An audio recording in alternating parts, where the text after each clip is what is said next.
Well, we've smashed through that because we have a whole season of Doctor Who to dive into. We sure do. So, look, we put it out onto our Twitter feed a few weeks ago and said, which of our nominees do you want us to talk about? Now, Matt Smith's Season 7A got 12.9% of the vote. Mm-hmm. Davo's Season 19 was winning for a while, but ended up with 19.7% of the vote.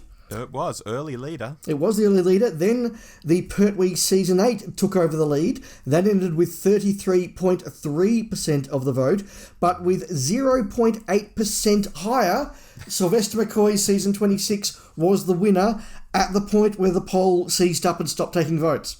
Yes, for the second time we've done a poll in recent times, folks. For some reason, it would not accept votes. So the actual result could have been different. It might not have been different. Who knows? But I've looked around Twitter troubleshooting sites, and for the life of me, I can't find any information on this phenomenon. But it's happened to us twice now. It's a real thing. Yeah, we still had, I think, about 180 votes. So we were at the tail end of the poll. Oh, yeah, look, it might have been another 20 votes, but with how close McCoy and Pertwee were, it would have been fascinating to see what happened in the end.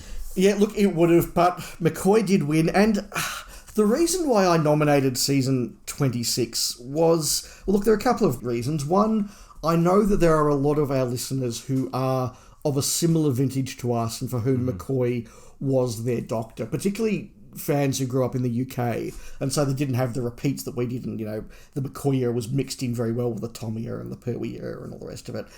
People for whom this was the McCoy era, I think, do hold it in very high regard, and I know a lot of those people do listen to us, so I thought it was fair to give them a chance to hear something about their favourite Doctor. But also, this is a season that is almost mythical in status in Doctor Who fandom. It's the one that everybody says is fantastic. The show finished on a high. The show was just getting great again when it got axed.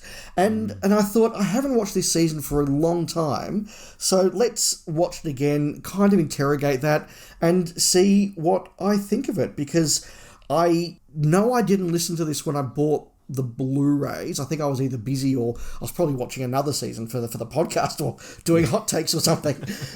So I never got around to watching it. So this is the first time I've watched the Blu-rays as well. So it has been a while. And for at least one of these stories, it's been a very long time. And I'll talk about that when we get to it. Yes. Well, I had watched it when the Blu-rays came out. So this is my second time in a relatively short period, I guess. No, that's good. When did you see it first, Rob? Dave, I came to this season as a 14-year-old back in 1989 who'd been in fandom proper for some years at this point. So I wasn't seeing it for the first time with adult eyes by any means, but for sure as someone who wasn't really a young kid anymore, and I was learning to be more critical of what works and what doesn't in Doctor Who and I guess TV in general, and I knew who the current crop of writers were and who the script editor was, and how music is important to a story, and making all those little connections, simple as they might seem, like, oh, the guy who wrote Remembrance of the Daleks is back. That makes me interested in seeing his story.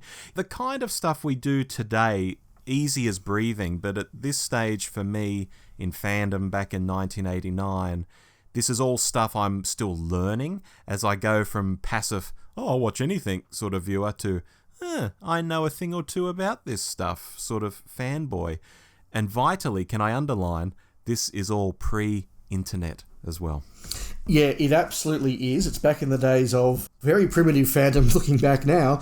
I saw Battlefield and the Curse of Fenric at the local Doctor Who Club's Christmas event in December of 1989. So thanks to Mark from 42 to Doomsday's pen friend, we got those tapes out in time for our Christmas party. So I was there with 80, 90 fans in a very large hall at Melbourne Uni watching these two stories, and that's a really strong memory of mine.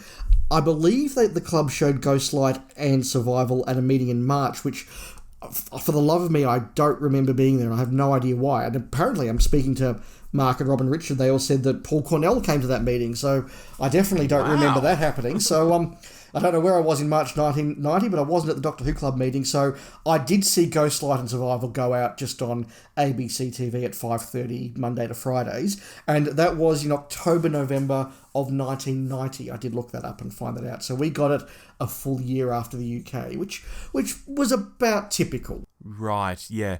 And just offhand, now that you mentioned Cornell in Australia, I think that might be the visit he made down here where he got the idea to set goth opera in Tasmania.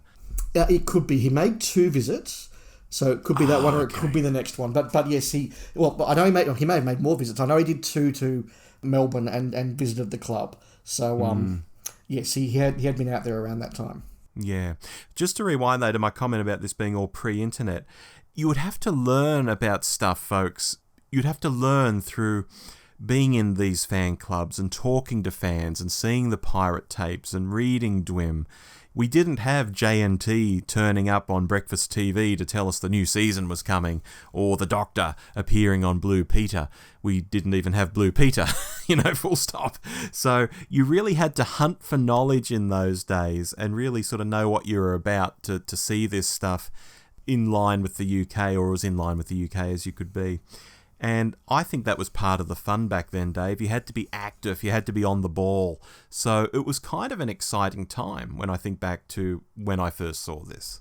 Yeah, absolutely. We were that level of isolation, sort of, and separatism from UK fandom. To give an example, when I was looking up some of the old local fanzines about this, the issue that would have been coming out as Survivor was broadcasting in the UK still says definitively that the fourth story of this season is called Cat Flap.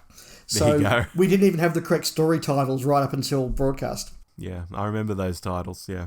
Yeah, so look, I have good memories of it. I do mostly remember enjoying it go out with a few important caveats, which we'll talk as we dive in. Now, Rob, do you want to start on Battlefield or do you want me to? I'll kick off, Dave. Please, go for it. I've got a lot to say, but I'll do a little bit of a pause after I have my opening salvo. Okay. It will be a salvo. Because it's an interesting one here, isn't it? The story, I think, in Battlefield is quite sound. Personally, I like Arthurian legend. I like the way this uses it with a bit of a twist and brings back the brig and this updated, proper UN-style unit. All of that is really neat. But on the screen, it's just embarrassing to look at for long stretches. The acting is often woeful. If you said to me, pick a story from this season to introduce someone to Doctor Who with, it would not be this one. And yet this is the big, let's kick off the season story. You can just tell they want lightning to strike twice. Like, oh, Ben, you brought it home with the debut story of season 25. Let's do that again. And it just doesn't work. McCoy's doing his worst shouty acting of any story. The unit Range Rover looks like it was some kind of non-military green colour, and they've tried to make it camo, and it just looks woeful. It even has velour seats, Dave, betraying that it's some kind of family wagon from somewhere, just done up a bit. Yet elsewhere, they do have proper military vehicles in the episodes too. It's just strange, and I'll stop there. That was a salvo. I have another. Okay. I went into Battlefield knowing that I enjoy this story, and I've always enjoyed this story. I also went in very aware that this is the one that a lot of fans don't enjoy and is fairly regularly picked out as the one that doesn't stand up to the quality of the rest of the season. And indeed, last night when I put a quick poll on Twitter and said, what's your favourite story from season 26, Battlefield did come last. It was very tight between 4th, 3rd and 2nd, and then a big gap in first one with about 50% of the vote. But Battlefield was last. And so I went into this one kind of trying to cast a critical eye over it.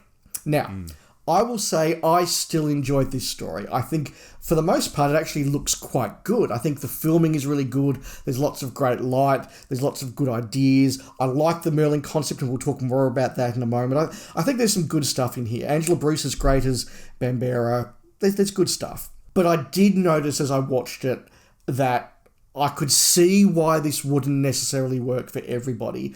And you are right. There's a real heightened manner and a laboured manner in the way that this story is done, as though a lot of people in the cast have decided, well, we're doing Arthurian legend, so let's pretend this is Shakespeare. And so there's a lot of, we are acting on the stage acting. The chap who plays Ancelin and the chap who plays Mordred, they have some good moments, but there is a lot of that. I think that McCoy and Aldred also do have some moments where it's just a little bit, oh, that was an interesting choice there, Silver. Oh, I'm not sure I like that. So I did see that thing, and I think if that wasn't something that you were okay with, I could see that would really take you out of the story. Now, I was okay with it. I could kind of almost kind of reveled in it in some ways. So I like it, but yes, I think I appreciated more where people perhaps like yourself are coming from. Yeah, I mean, let's get into Salvo too, because you mentioned people doing it like Shakespeare. The battles are so badly choreographed. It's like what you'd see at the local amateur dramatic society. I used to remember in year 11 and 12 we'd get taken down there to see Shakespeare, and there'd sometimes be sword fights and things, and they were just like the sword fights in Battlefield. Yeah, you can literally see the actors do pose 1, pose 2, pose 3. Yeah. And the knight's weapons look stupid with the sparkler effects. And when Bambera shouts that they should run into battle with style, I'm thinking, where the actual F did that line come from? Like, she's this serious by-the-book type for the whole show. Then suddenly she spouts this line, let's do it with style, like she's the Joker in a Batman comic or something. And it might have felt cool to type in the script for Aronovich, but on screen it's totally cringe. And that's just like one thing I've pulled out of many that I could mention. It's just like, ugh, cringe, cringe, cringe. But I like the story, Dave. Yeah, look, I don't disagree with what you're saying. I think that Bambera is, again, one of those characters you either get that we're just going for a bit of an over-the-top sort of fun character, or you go, no, this is stupid. And I think it's one of those lines you're going to fall one side or the other of, and that's fair enough. I do like the concept of the Doctor as being Merlin in the future, and I do really like that denouement where the Doctor from the future has written himself a letter. And I think it's really good. And I don't think it's Battlefield's fault that would become an over-the-top trope over the season and then a really overused and often badly used thing in the new adventures over the next 10 years. I think it's not Battlefield's fault. I think it's really cleverly done here. I like all of that aspect of the plot. And I like the Destroyer. I think the Destroyer's a really cool concept. Looks great, acted great, lots of menace. It did strike me this time that he actually doesn't do anything. Yeah. It's kind of like, I'm going to destroy the world soon, any time now. I'm really going to do it. I mean, I've always sort of thought of him as this thing that's sort of in the back half of the story, but really he's only in the last episode, and he's only freed by Morgaine for about a minute and a half before the Brigadier shoots him. Yeah. Apparently, they were going to do it slightly differently. He was going to be some sort of, like, guy in a suit, and then he would transform into the Destroyer. But apparently that all got messed up and they couldn't do the effect or something. But apparently there was going to be some sort of transformation where he'd appear quite normally at first and then change. But regardless, it's an excellent costume. It does look very effective.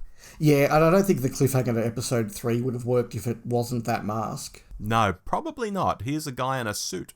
Yeah, no, it's interesting. Sophie did say, this is my first of my Sophie said moments. Yes. Sophie did say that Ben Aronovich was really ashamed of this story and really didn't like how it turned out, and he's still sort of, quite doesn't like to talk about it, which I think is a shame. And if you listen to the commentary, it's him and Sophie and Andrew Cartmel, and Ben and Cartmel, who were both incredibly young, very new writers when they wrote this, are looking back at the DVD commentary with sort of about 20 years of experience, and they're saying, well, of course, now we'll do this differently. And of course, when it went from 3 parts to 4 parts, all we did was sort of spread it out, whereas we should have made part 1 still part 1, and da-da-da-da. And then, Sophie says in the commentary, well, I really enjoy it, guys. Like, stop bringing it down. But I can kind of see where Ben Aronovich would look back at it and go, if I was doing this with a little bit more maturity and more experience, there is a layer of polish that I would put on it. But it's still, look, it's not Remembrance of the Daleks, but I think it's still a pretty good script. And where he hits the lines, he hits them really, really well. Like, I always laugh at that line where Sophie comes out of the water. First of all, the moment where she just comes out of the water with a sword is just really funny and cool. But just that bit where she hands over Ansel and Excalibur and, here, you can be King of England. 'Tis Excalibur. That's what I said, Shakespeare. Like, yeah. I really like all those sort of lines. When he hits it, he hits it. He just doesn't hit it quite as often as he does in Remembrance. But I enjoyed this clearly more than you did.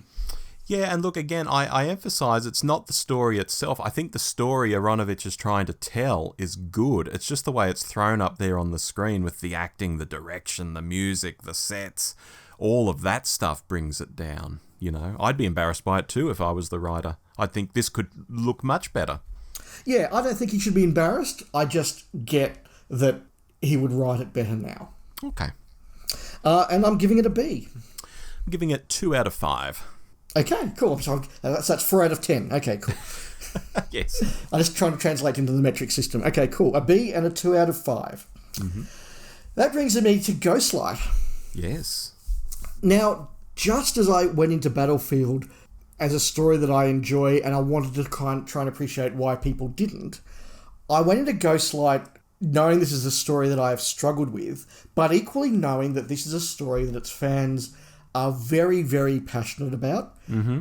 People who like this story talk about it as the best of the season, often the best of the era, and in some cases the best of the series, or at least in the top 10s. People are very, very passionate about this story.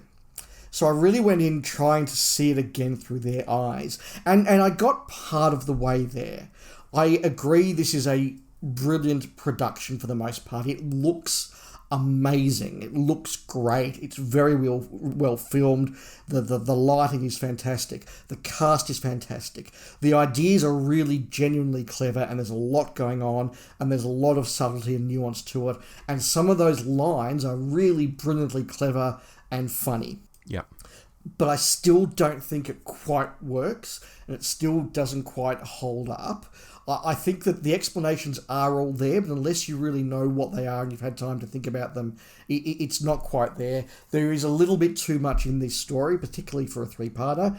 The subplot of, for example, where they suddenly want to kill Queen Victoria because that means they can take over the world or something. Like I don't know whether that's meant to be an ironic thing or a parody thing, or there's another level of meaning that I'm missing there. But to me, I was just sitting there by part 3 going, what's that about? Yeah. And there's just a few too many of those little bits that don't quite hold up or that don't quite work. I mean, for an example, the idea that Josiah is the survey and Control is the scientific control. So he goes out and turns into the native life form and then comes back and gets compared to Control. I think is like what is meant to be going on. Yes. It's a clever idea. I don't think they do it on screen. Why does Reverend Matthew suddenly turn into a monkey? Like, why is that? Like, it's a great image. It's a great idea, but why does that happen? And yes, there are lots of really cool lines, and some of them are brilliant and work well. There are others where I just go, that line has no relevance to what's going on at all. Mark Platt just wanted to throw in a clever line.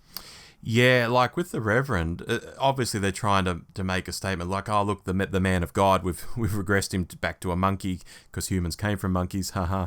But wouldn't he have regressed back into an infant if he was regressing? You know, like how does his whole DNA change? Yeah. Look, as I say, I get what they're going for. I just don't quite get the how and the why. Just I have that power. Is it an effect of the ship underneath, or is it an effect of light?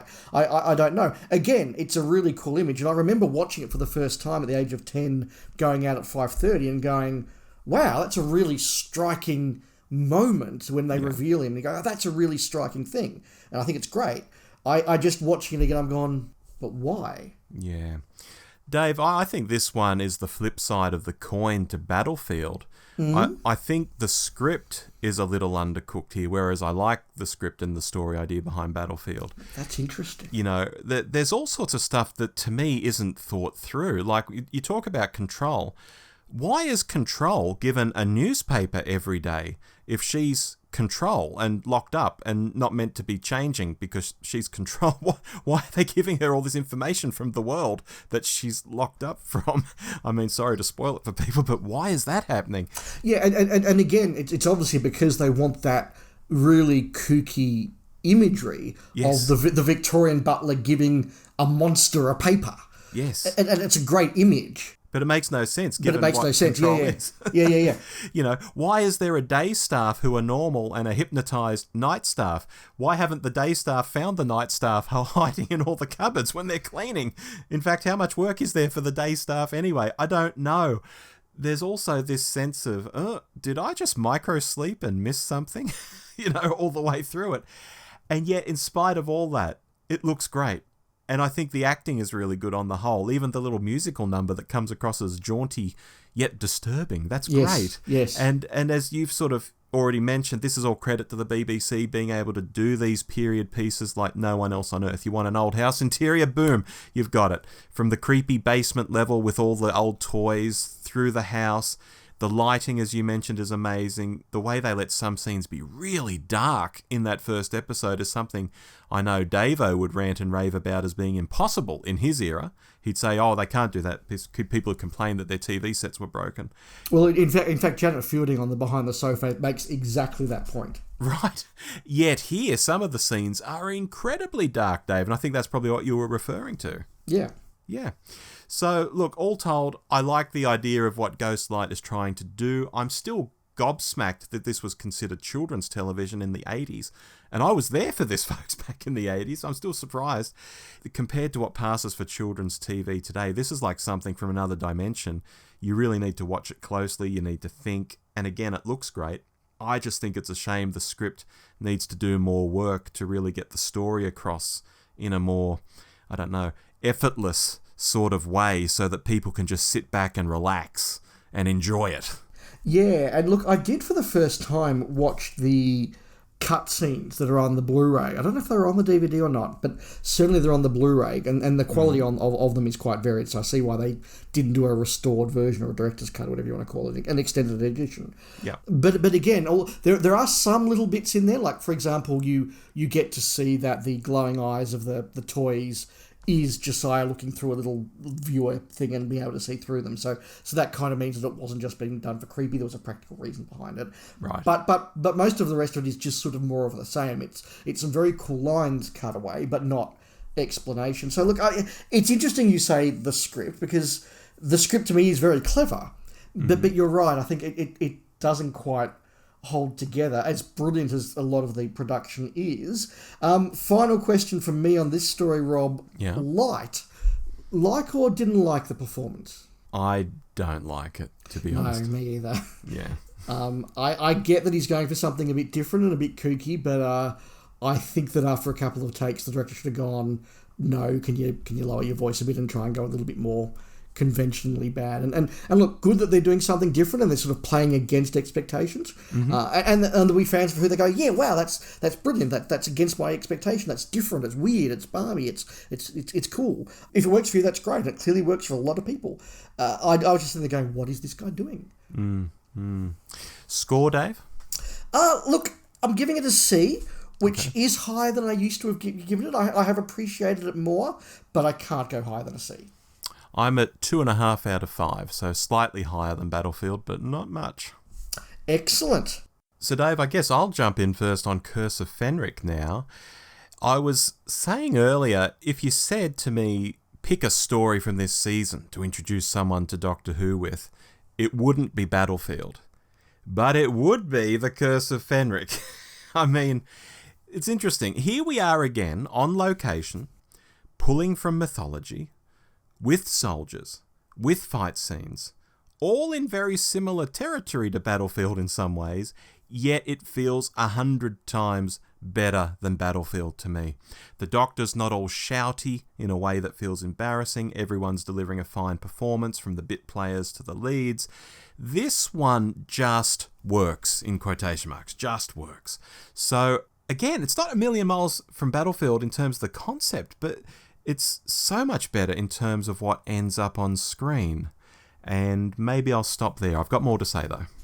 Yeah, look, when I put my Twitter poll up last night, the story that did get, I think, 49% of the vote was The Curse of Fenric, and the other stories all split the remaining 50% very much evenly between them. So this was head and shoulders the favourite of the fans. I had not watched The Curse of Fenric for a very long time. Oh, okay. And the reason is, I was very, very ratty that when the DVD came out, it wasn't the extended version that we had on the VHS, which I think is kind of, in my mind, the definitive version, because I can remember watching The Curse of Fenric in a room with fans, and yes, it looked spectacular, it looked great, it sort of was a really strong story, but there was a bit of a consensus view in those next few months of, none of this makes sense. None of this makes sense. What's going on? And I can remember watching it again when it was broadcast on the ABC a year later, watching it again just Monday to Friday, and just going, why did this happen? Where did that come from?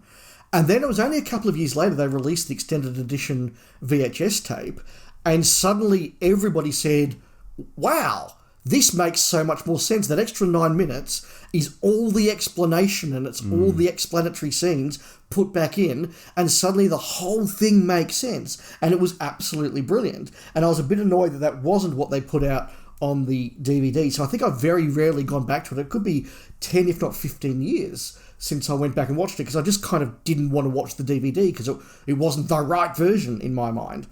I thought it might have had those scenes like as one of those options to turn on or off. Maybe I'm thinking of something else. It's got a DVD edit, and it's got the original broadcast. Is that what it is? Okay. I think that's what it is. But the Blu-ray has got the VHS extended edition. On a separate disc. On a separate disc. So that's what I watched. And having not watched this for possibly 15 years, I was absolutely blown away by how good this was. Mm-hmm. As a kid, I liked it. I didn't love it. I think it was just a little bit too dark, a little bit too adult, and some of the themes just didn't really make sense to me. Watching it now, in my early 40s, it makes so much sense to me, and the themes they're going for, the ideas they're going for, the threads they're pulling on are just wonderful. Ian Briggs is doing some wonderful writing. You're right, the acting's really good, the cast is good, the music is stunning. I'd forgotten just how good the music was. Yeah, there's more I can say, but that's my opening gambit. Okay. Well, I'll pick up the thread that it's interesting because if you do dig into the story, you still find bits that don't really add up. Not quite in the same way as Ghostlight, like I was sort of ribbing earlier, but because the story moves at such a fast pace, if you're not watching the, what do we call it, the special edition, the VHS cut? Yeah. And, this story was edited to within an inch of its life to make the episode length, and I believe had been cut at the script editing stage as well before they even filmed. So they'd had one go at cutting it, then they cut it again in the editing room. So there was even more they probably could have filmed, but didn't. Because it does move at this pace, it's easy to miss stuff, like how there's that family in the graveyard with the Viking names, even though the whole curse thing is about how the Vikings showed up and got killed off soon after landing in the UK. Even the guy carving the rune says, I'm going to die tonight. And it sounds very grand and dramatic, but you can't have your cake and eat it too. Did these guys come and get wiped out by the Black Fog? Or did they hook up with locals and have generation after generation of babies? It seems to be saying both things happened. The story needs both things to be true, but they seem incompatible to my mind. Yeah, I picked up really properly for the first time on this viewing that the descendants, like for example the Sundsvigs or the Sundsvalls, whatever them, yes, one of them married into either Ace's family or Soren's family or something like that. So like that's why Soren and Ace are wolves of Fenrir, because they're descended from the Vikings. And I think Soren says at one point, "Oh, my grandmother's English or something," and she's obviously meant to be a Viking descendant. Yeah. So picking up on that, the Vikings show up, do they? And they take some local women and have babies. Well, when this black fog comes, why didn't it kill everyone? Why did it only just kill the Viking guys, whereas the other people could go on and have more babies and end up as Ace in the future? I don't get it. I don't get that at all. Yeah, again, there's some stuff here that I think is very reflective of Andrew Cartmell's script editing, where Andrew Cartmell, as we know, was going for a very graphic novel type feel. And that meant that there is stuff like that where you put it on screen, and if you think of it as a panel in a comic, it's a great panel. It works really, really well.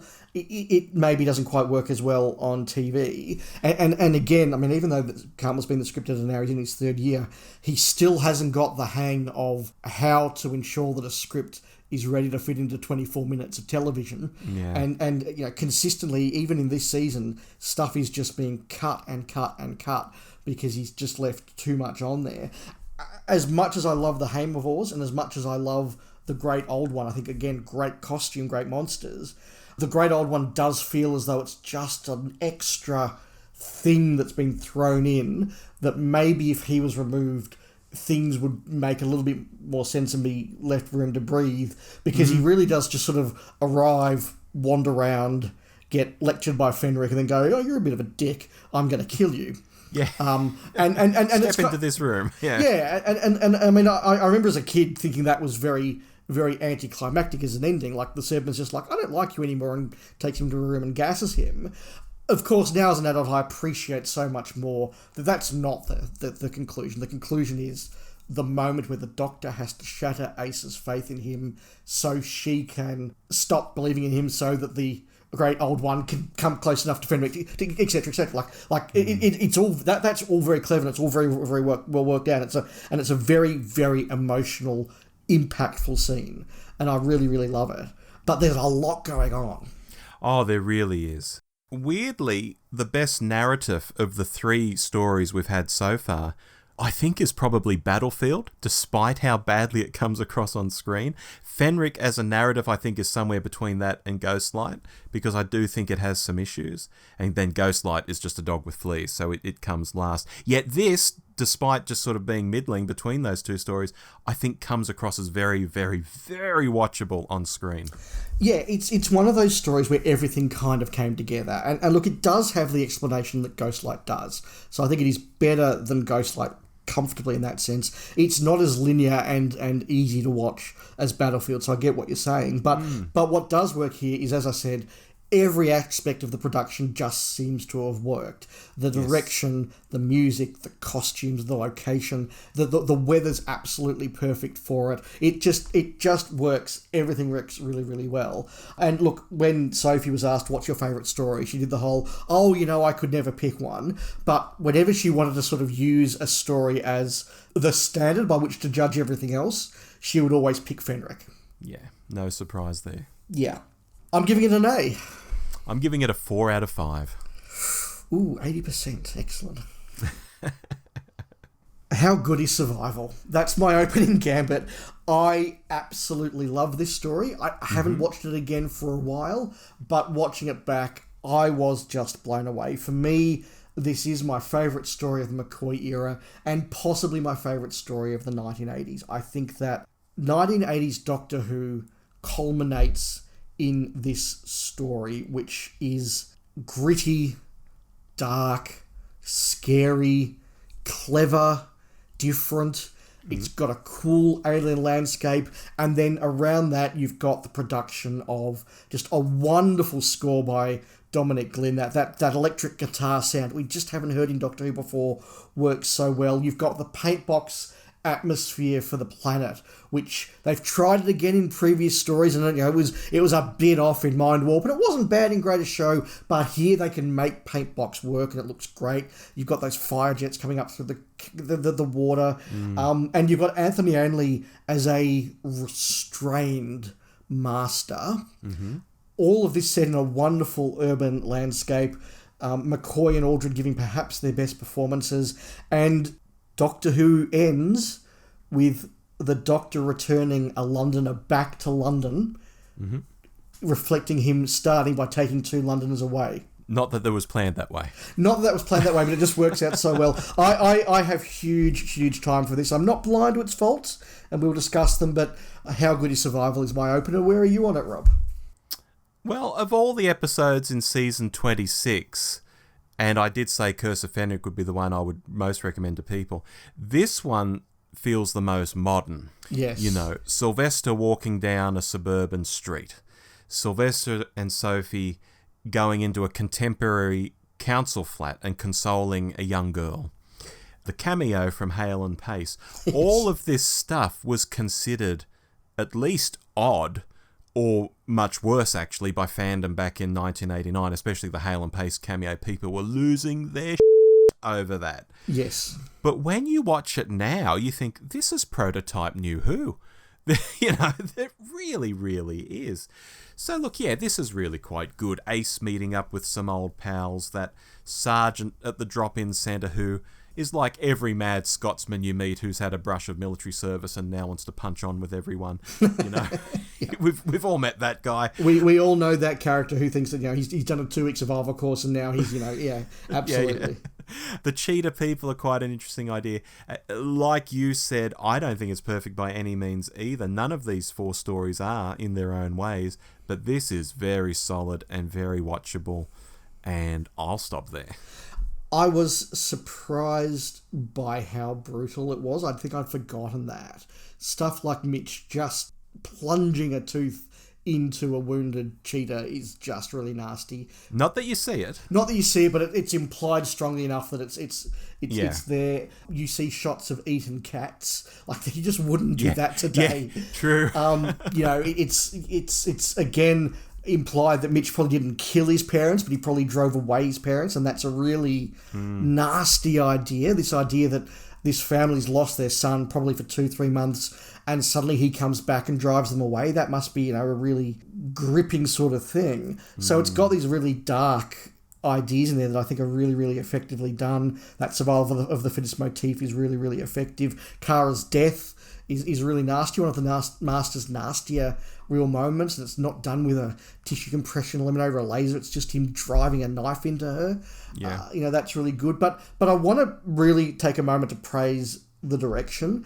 I've long thought that Alan Waring is a real undersung, undercredited director in Doctor Who's history. And I think it's only because his big successes are in the McCoy era, where a lot of people weren't watching, or fandom was incredibly dismissive at the time, and he doesn't quite get the credit that others do.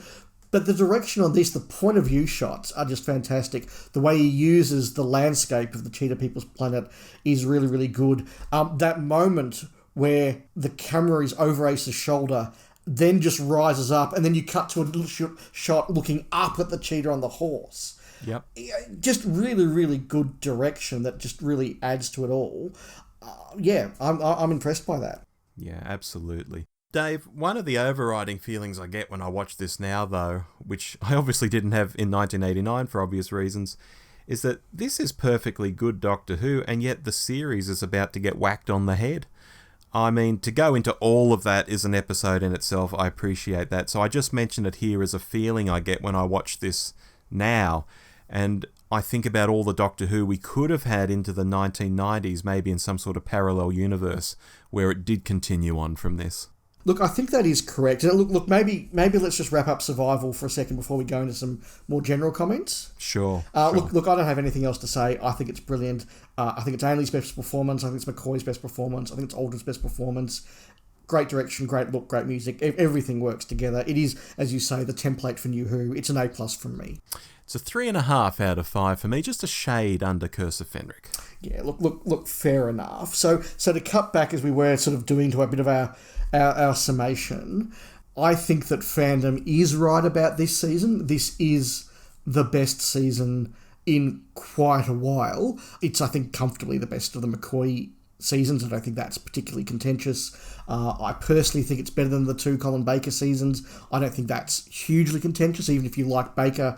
I think that you could say the production levels in this season are definitely better than what we had in Trial, and definitely better than what we had in Colin's first season. Do you think it's the best season, sort of, going back to Tom? Well, that depends on how you feel about the Davo era. I think season 21 is pretty good, so I'm not going to say that, but it is 4 very, very well-made stories, one after the other, and different people have different favourites and different least favourites, but they are all extremely well-made, which is just, let's be frank, unusual for those last few years of Doctor Who, and we've got to give it credit for that. Mm-hmm. I've got to give Andrew Cartmel credit for finding the writers that he did, and again, Rona Munro, first story for the show.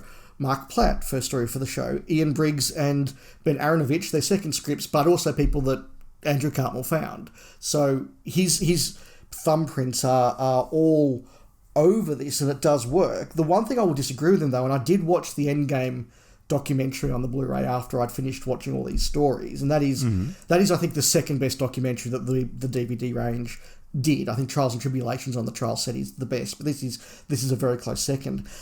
And I agree with a lot of what Andrew Cartmel was trying to do and trying to say in this season. The one thing I disagree with him about is he was saying that the Doctor had become, or the Doctor wasn't powerful enough, the Doctor had become sort of a wanderer and somebody that things happened to, and the Doctor needed to take control of his destiny. Now, I kind of disagree, because I think at the heart of Doctor Who is that idea that he is just a wanderer in time and space, and things do just happen to him. And I think that perhaps Cartmel was getting away from that.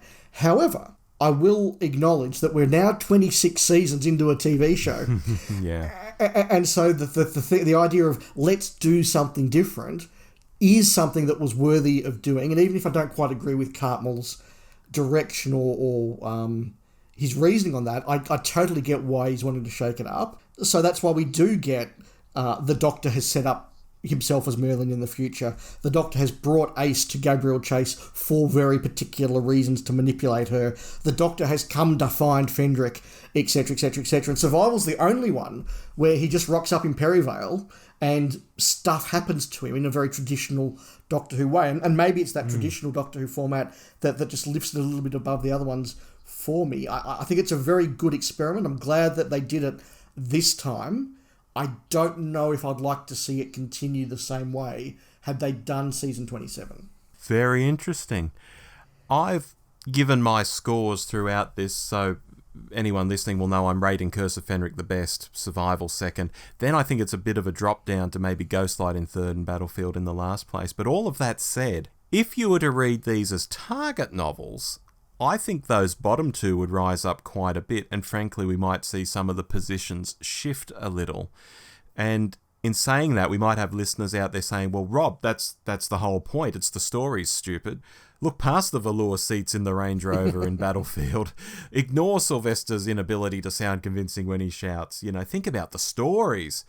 And in that sense, yeah, I rate Battlefield as a story over Survival as a story. But we're here to talk about, and we've been talking about what's on screen and how writing, actors, production also come together to make this cohesive whole, so that no matter what I think of the Battlefield narrative, it can't be better than Survival to me, because it just looks and feels so wrong so often. And while Survival has some limitations too, it's nothing compared to Battlefield on the screen. So I keep coming back in my thoughts to how what I think of the stories isn't quite what I think of the TV episodes. They're sort of separate in my head.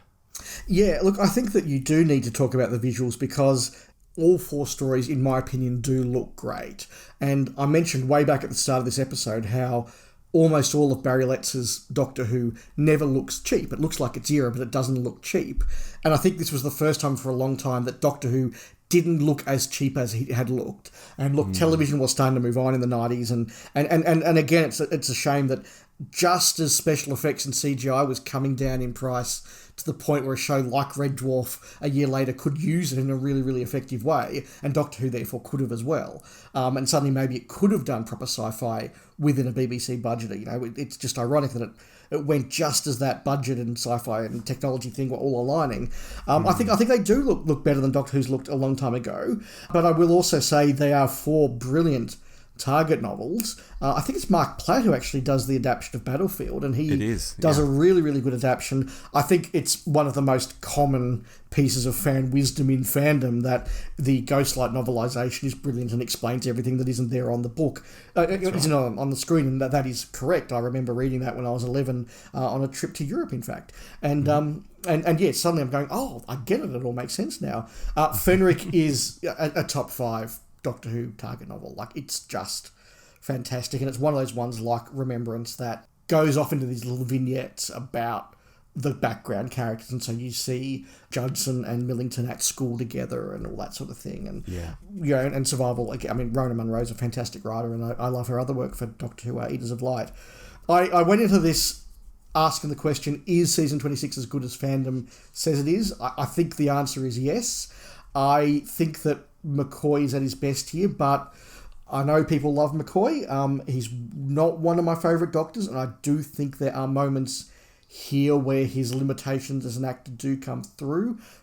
But equally, the production team has worked out how to write good McCoy. So they've worked out if you give him something dark and brooding and quiet, he'll do a really, really good job. If you give him something angry and emotive and excitable, he won't do as good a good job. So they've worked out how to write him. And again, they've worked out how to make good Doctor Who. It is not a coincidence that all 4 of these stories are set on Earth, and all of them at near contemporary or near past. And there's no big sci-fi stuff.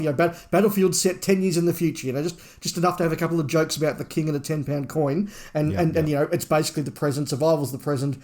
Curse of Fenrix World War II and Ghostlight's Victorian, because they've worked out. Ben Aronovich has said this in the documentary. They've worked out. You say to the BBC, do Victorian, and they go, great, we'll just go and open the cupboards and bring all of these props and all these costumes and all these sets and everything, and it looks fantastic. You say to them, go 10 years in the future, and it looks terrible. They've worked out how to do Doctor Who for this cast on this budget, and they've nailed it. Yeah, I enjoy this season, Dave. I've seen it start to finish many times over the years, and as I said at the start, it's from pretty much my Imperial phase in fandom. Yeah. And while I would never say McCoy is my Doctor, I do have a massive soft spot for his Doctor and Ace as a pairing, who I think work together the best of any Doctor companion matchup since probably Tom and Lalla. Probably. I think they work better than anything in Davo's era. I think they work better than anything in Colin's era. And this is their Imperial phase, so it's hard not to be terribly fond of this season as a piece of work overall, even if I have picked out issues here and there. Everything that production team and that cast had been working towards for literally 3 seasons, 12 stories, does come together and does align. I think that it absolutely reaches its peak in Survival, and it's a terrible shame that it then has to stop. Well said. So thank you, listeners, for voting for season 26. Yes, absolutely. It was no hardship to watch, I assure you. Not at all.